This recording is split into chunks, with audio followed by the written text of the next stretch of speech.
বন্ধুরা, আজ সব বন্ধুদের জানাই কালী পুজোর শুভেচ্ছা। আজ আমার লাঞ্চ মেনু এবার দেখাচ্ছি। এটা হলো ফুলকপির তরকারি করেছি, একটু ঝোল করে আলু ফুলকপির তরকারি। এটা অরহর ডাল, লাঞ্চ মেনু অরহর ডাল।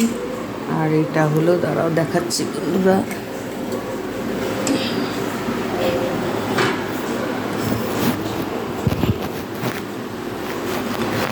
দেখো বন্ধুরা, এটা হলো ভেটকি মাছের চিলি। একটু ঘেটে গেছে যদিও, ভেটকি মাছের চিলি। এটা পিস করা আছে ভেটকি মাছ চিলি। আর এই ভাত হচ্ছে। এই আজ আমার লাঞ্চ মেনু। পছন্দ হলে বন্ধুরা অনেক লাইক আর শেয়ার করে দিও। আজ তাহলে এই পর্যন্ত।